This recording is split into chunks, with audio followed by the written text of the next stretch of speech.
You have never let anybody delete that message. The machine is still plugged in at the wall.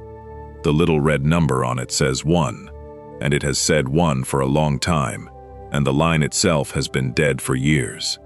Keep this playing. There is something about the last 4 seconds that I have never said to you. You still pay for that line. It is a small amount on a bill you no longer read closely, and you have never once queried it. Somebody offered, early on, to record it onto something, to put it on a phone, or on a disk, or up somewhere it would be safe. You said you would sort it out. You have not sorted it out. 4 years, and the whole thing is still sitting in a plastic box on a shelf, running off the mains, 1 power cut away from gone. Do not turn this off here. I am not going to tell you to back it up. Everyone who knows about that message has an opinion about it. Save it properly, play it, and be done. Let it go. It is only a voice. They mean it kindly, and every one of them is telling you to handle it. You have not handled it in 4 years, and there is a reason, and it is not the one they think. So let me start with what everyone else gets wrong about this. They think you keep it because you cannot move on. That is the whole of their theory, that the message is a rope, and you are holding the end of it, and if you let go, you would have to face the thing properly and start living again. Here is the first true thing. You are not keeping it because you are holding on. You have moved on in every way that can be seen from the outside. You cleared the wardrobe. You changed the car. You went back to work, and you were competent there. You did the hard, practical things, and you did them earlier than most. The message is not a rope. It is something else, and I am going to name it before the end.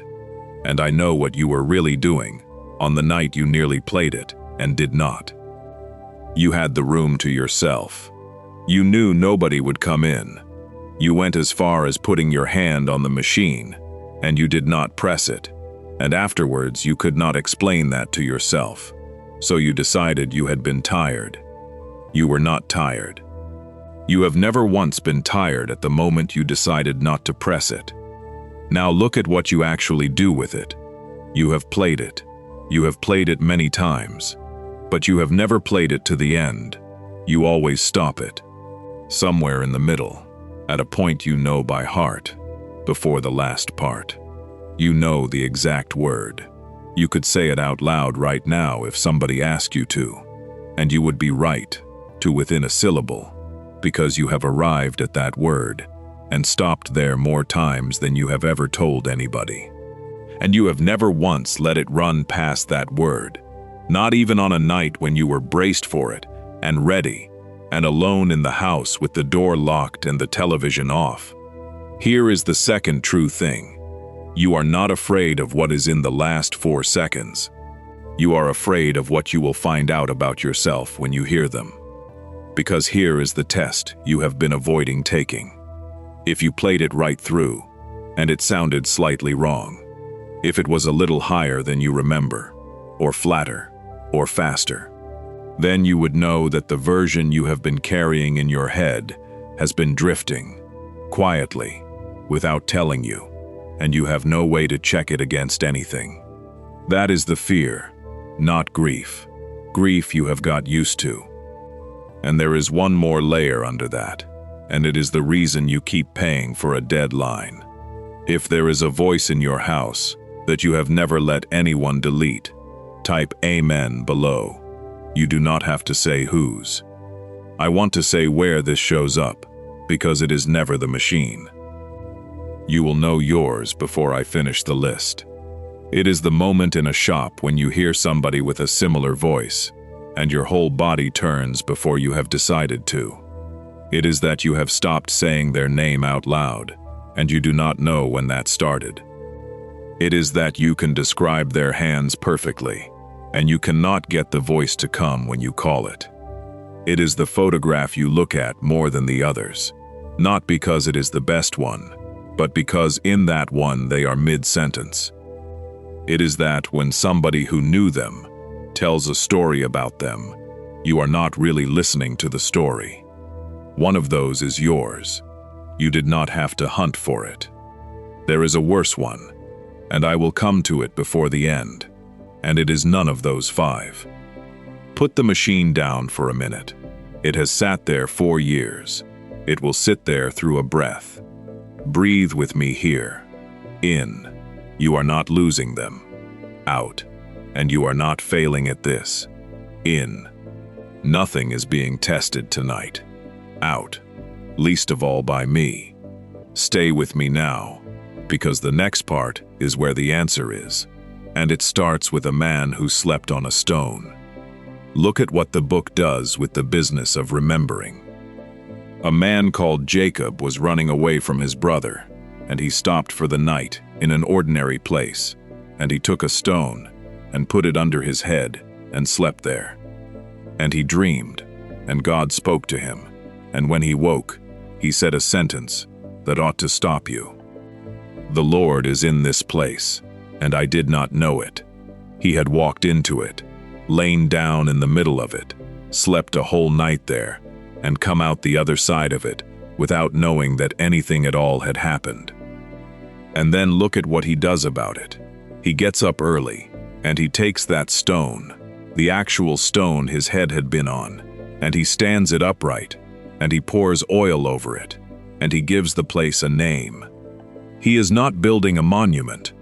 He is a frightened young man on the run with nothing, and he is making himself a marker, because he has just discovered that a thing can happen to you, and you can be standing right in it and not know.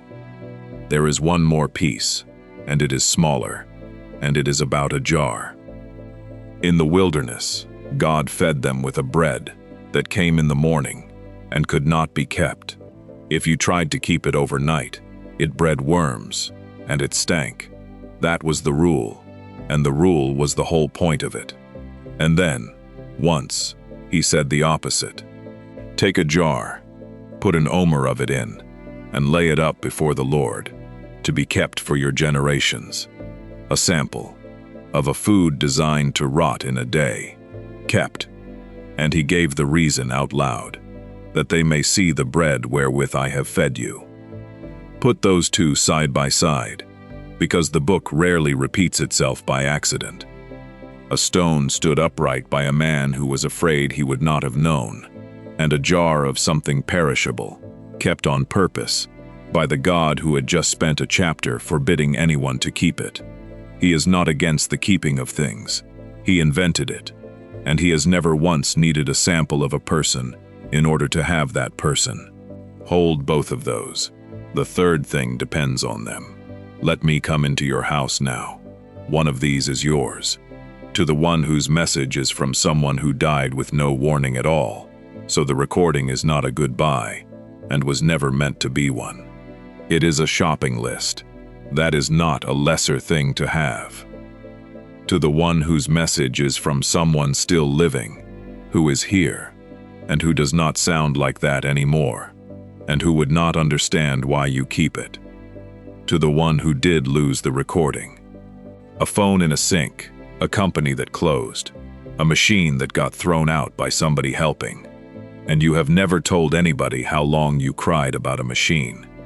To the one who has the recording, and has never listened to it once, not a second of it, and cannot say why in words. To the one who plays it more than is good for you, and knows it, and is waiting for me to say so, I am not going to. There is one underneath all 5, and it is why I brought up the machine at all. Here is the third thing. You are not forgetting them. You are forgetting the sound, and the sound was never where they were kept. Read that again slowly, because you have been treating those two as the same thing for 4 years. A voice is a physical event. It is air moving in a particular way, and it lives in the part of you that stores sound, and that part of you is not built for permanence, and never was. It lets go of the pitch of your own mother's voice. It lets go of songs you knew every word of. That is not a failure of love. That is the way that part works. In everybody. Always. and it started letting go of that sound within days, while you were still surrounded by people bringing food. And nobody warned you about that part, because nobody talks about it. They warn you about the anniversaries and the empty chair at Christmas. Not one person sat you down and told you that the voice would be the first thing to go, and that it would go quietly, and that you would be the last one in the house to notice it happening. Stay for the next part. It is the one that undoes this. Here is the answer to the question you asked at the start. You have been treating that machine as the last copy, as though it were a backup of them, and if it were lost, then a part of them would actually be gone. It is not a backup. It is a difference in kind. That tape holds a copy of about 11 seconds of moving air from one afternoon. That is all it is. And it is a beautiful thing to have, and it is not a piece of the person. You have been reading a recording as a remainder. There is one more thing this changes, and it is bigger. And look at what that means about the 4 years. Nothing has been draining away in them. Nobody has been getting further off. A stretch of magnetic tape has been sitting in a plastic box on a shelf, exactly as it was. And the fact that you cannot hear the voice in your head on demand anymore says nothing whatsoever about the state of that person or your hold on them. That is not the same as knowing what to do with the machine, and I am not going to blur those two tonight. It is smaller than that, and it comes first. Hold it. There is one more turn in it. Breathe with me once more. In. The sound is not the person. Out. And it never was. In. Nothing has been lost in 4 years. Out. Not one thing, and not by you. Come back tomorrow, and the day after that. A shelf does not stop being a shelf because one evening went well, and I will not pretend otherwise.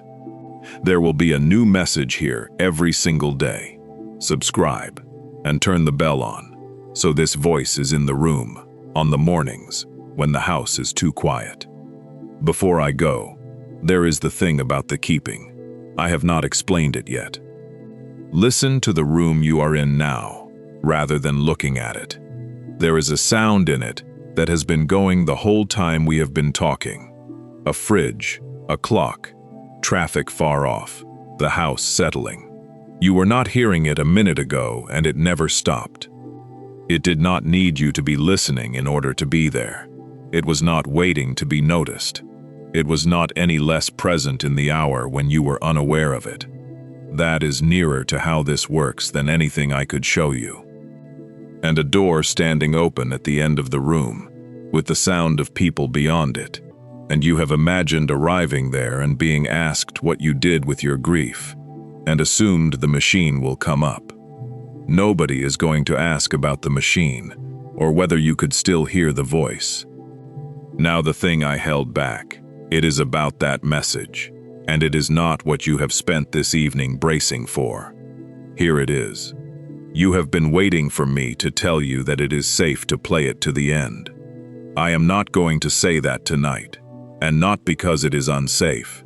It is not the ending that has been stopping you. Here is what I came to say. It is the first half second, not the last 4. The first half, the part before they start talking, where you can hear the room they were standing in. You know which room. You know where they were standing in it, and what time of day it was by the sound of it. That is the piece that goes through you, and it is why your hand comes off the machine at the beginning and not at the end. I know that, because I was in that room. And there is the part I actually held back, and it is not about the recording. You have spent 4 years afraid you are losing them. Look at your hands when you are thinking. Listen to the phrase you use answering the door. Notice which way you fold a towel, and who taught you. That is not memory. You have become partly made of them, and that does not sit in the part of you that lets go of sounds, and no power cut reaches it. There is one more thing I have not told you, and it is not about that machine.